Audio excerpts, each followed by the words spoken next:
Hello student, আজ আবারও আমি একটা ভিডিও নিয়ে এসেছি ক্লাস 10-এর সরল সুদের কিছু এমসিকিউ এখানে ডিসকাস করব, যেগুলো পরীক্ষার জন্য খুব ইম্পর্টেন্ট। তাহলে প্রথম প্রশ্নটা কি আছে দেখো, কিছু টাকার সুদ 4 বছরে আসলের 6/25 হলে সুদের হার হয়।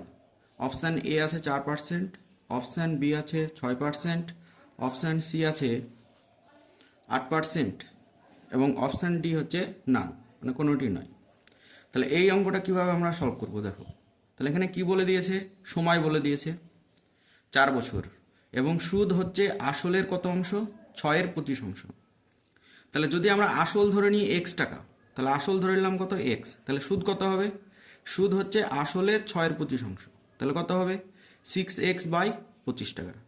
তাহলে সময় হচ্ছে কত 4 বছর। তাহলে আমরা কি জানি যে সুদ সমান আই সমান কি PRT/100। তাহলে আমাকে এখান থেকে কি বের করতে বলেছে, আমাকে বের করতে বলেছে সুদের হার। সুদের হারটা কত সেটা আমাকে এখান থেকে বের করতে হবে। তাহলে আই সমান যদি PRT/100 হয়, তাহলে আর সমান কি হবে I × 100/PT। তাহলে মানগুলো এখানে বসিয়ে দিলাম। তাহলে মানগুলো বসিয়ে দিয়ে ক্যালকুলেশন করে দেখো কত পাচ্ছি, 6x/25 ইন্টু 100/x ইন্টু হচ্ছে 4। তাহলে 25 আর এখানে 100 কাটলে কত হবে, 25 4 25 হয় 100। তাহলে 4 লিখলাম, x ওপরের x নিচের x কেটে গেল, আর ওপরের 4 নিচের 4 কেটে গেল। তাহলে কত পড়ে থাকলো 6। ঠিক আছে, তাহলে এটা কোন অপশানটা ঠিক হবে, অপশান বি। অপশান বি হচ্ছে কারেক্ট। তারপরেরটা দেখো কি বলেছে, এ টাকার বার্ষিক 10% সরল সুদে বি মাসে সুদ হবে। অপশান এ কি বলেছে AB/100, অপশান বি বলেছে AB/120, অপশান সি বলেছে AB/1200 এবং অপশান ডি হচ্ছে AB/10। তাহলে এখানে কি কি দেওয়া আছে দেখো, এখানে আসল দেওয়া আছে। আসল কত, আসল হচ্ছে এ টাকা। ঠিক আছে, আসল হচ্ছে এ টাকা। সুদের হার দেওয়া আছে 10%, সময় দেওয়া আছে বি মাস। তাহলে মাসকে যদি আমরা বছর করতে চাই তাহলে কি করতে হবে, মাসকে বছর করতে গেলে 12 দিয়ে ভাগ করতে হবে। তাহলে বি মাস মানে কত, B/12 বছর। তাহলে আবার আমরা সরল সুদের ফর্মুলা লাগাবো, যে সরল সুদ, সুদ সমান কি আই সমান হচ্ছে PRT/100। তাহলে প্রত্যেকটা ভ্যালু আমরা বসিয়ে দেবো। পি এর মান হচ্ছে কত এ, আর হচ্ছে 10, আর সময় হচ্ছে B/12 বাই হচ্ছে 100। তাহলে এটা ক্যালকুলেশন করলে দেখো এ গুণিত 10 গুণিত B/100 গুণিত হচ্ছে 12। তাহলে ওপর নিচে 0 0 কেটে গেল। ঠিক আছে, আচ্ছা আর কোনো কিছু কাটবে না। তাহলে ওপরে এ আর বি থাকলো, তাহলে AB/ কত হবে 10 × 12 মানে কত, 10 × 12 মানে হচ্ছে 120। ঠিক আছে, তাহলে এই টাইপের প্রশ্ন কিন্তু মাধ্যমিকে শর্ট কোশ্চেন আসবেই, এবং মাধ্যমিকে প্রচুর শর্ট কোশ্চেন আসে। ঠিক আছে, এই জন্য শর্ট কোশ্চেনটার উপর তোমাদেরকে বেশি জোর দিতে হবে, নাহলে কিন্তু অঙ্কতে নাম্বার উঠবে না।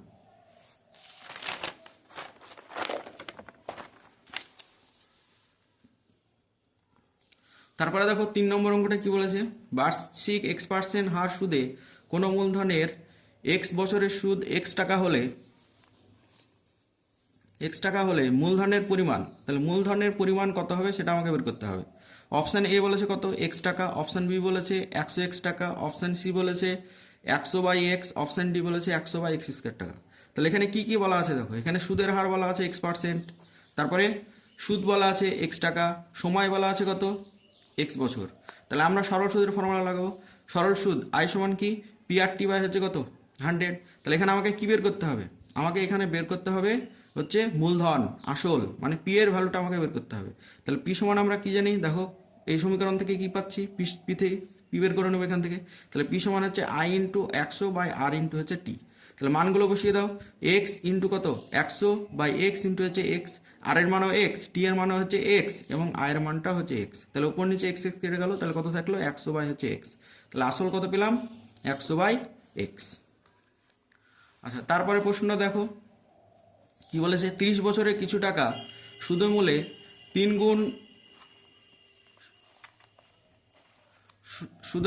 গুণ হলে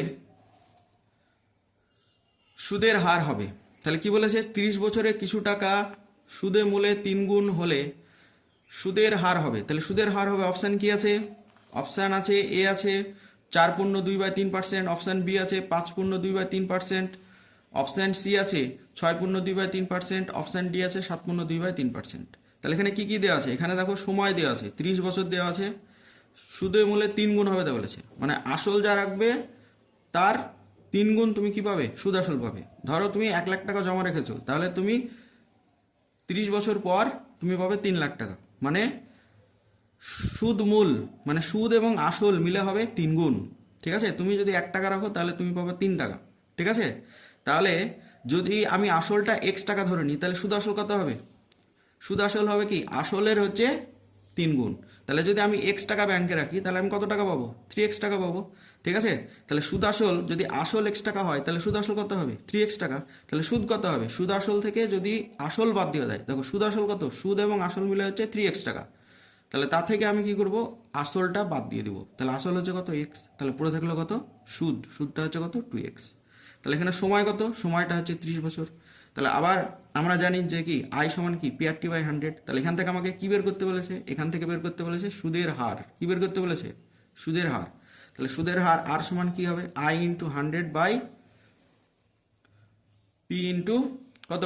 I into 100/P into T. তাহলে মানগুলো বসাও। আয়ের মান হচ্ছে 2x ইন্টু হচ্ছে 100, পি এর মান হচ্ছে এক্স, আর সময় হচ্ছে কত? 30। তাহলে ক্যালকুলেশন করলে কত হচ্ছে? 20/3, মানে 20/3 পূর্ণ করলে কত হবে? 6.2/3%। ঠিক আছে, তাহলে এই টাইপের অঙ্ক, আমি বলছি না যে এই অঙ্কটাই আসবে, কিন্তু এই আমি যে টাইপের অঙ্কগুলো দেখাচ্ছি এগুলো মাধ্যমিকে আসার সম্ভাবনা খুব বেশি। তোমরা কোশ্চেন ব্যাংকে, প্রাইমার 10, তারপরে টেস্ট পেপার, এগুলোতে এই টাইপের প্রবলেমগুলো দেখবে হামেশাই আছে, এবং এগুলোকে সলভ করার চেষ্টা করবে। তারপরে দেখো 5 নম্বর প্রবলেমটা কি আছে? 5 বছরের সুদ আসলের 1/4 হলে বার্ষিক সরল সুদের হার হবে। অপশান এ হচ্ছে 5%, অপশান বি হচ্ছে 6%, অপশান সি হচ্ছে 4%, অপশান ডি হচ্ছে 3%। এটা তোমাদের বাড়ির কাজ থাকলো এই অঙ্কটা, ঠিক আগের সিমিলার অঙ্ক, আগের অঙ্কের মতো। তাহলে এটা বাড়িতে করে দেখবে, ঠিক আছে, কত অ্যান্সার হচ্ছে। তারপরে 6 নম্বর অঙ্কটা দেখো, যদি 1 বছরের আসল ও সুদ মূলের অনুপাত, মানে আসল এবং সুদ আসলের অনুপাত হচ্ছে 10:11 হয়, তবে কি বলেছে? সুদের হার কত?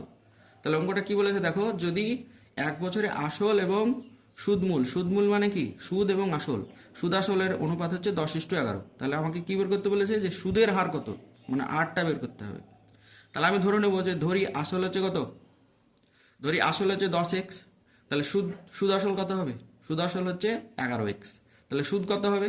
সুদ আসল থেকে আসল বাদ দিয়ে দাও, তাহলে সুদ আসল হচ্ছে কত? 11x, এবং আসল হচ্ছে কত? 10x। তাহলে সুদ কত পেলাম? x টাকা। সময় হচ্ছে কত? 1 বছর। তাহলে আবার আমরা কোন ফর্মুলা লাগাবো? আই সমান হচ্ছে PRT/100। তাহলে এখান থেকে আমরা আর সমান বের করে নেবো। তাহলে আর সমান কি হবে? আই ইন্টু কত? I into 100/P into T. তাহলে প্রত্যেকটার মান বসিয়ে দাও। আয়ের মান হচ্ছে এক্স ইন্টু 100/P এর মান হচ্ছে 10x ইন্টু হচ্ছে 1। তাহলে ওপর নিচে এক্স এক্স কী হলো? কেটে গেল। ও দেখো এখানে একটা শূন্য, ওপর একটা শূন্য কেটে গেল, তাহলে কত পড়ে থাকলো? 10। ঠিক আছে, তাহলে সুদের হার কত পার্সেন্ট? 10%। তারপরে দেখো কি বলেছে, বার্ষিক 8% সরল সুদের হারে কোনো মূলধনের n বছরের মোট সুদ PNR/25 হলে মূলধনের পরিমাণ হবে। অপশান এ কত? 2p টাকা, অপশান বি 4p টাকা, অপশান সি p/2 টাকা, অপশান ডি হচ্ছে p/4 টাকা। ঠিক আছে, তাহলে এখানে কি কি দেওয়া আছে আগে দেখো। সুদের হার দেওয়া আছে 8%,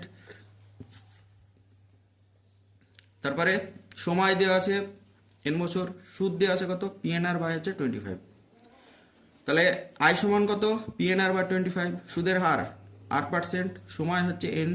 ঠিক আছে, তাহলে আই সমান আমরা কি জানি? PRT/হচ্ছে 100। তাহলে আমাকে আসল বের করতে হবে, তাহলে আসল সমান কি হবে? I into 100/R into T.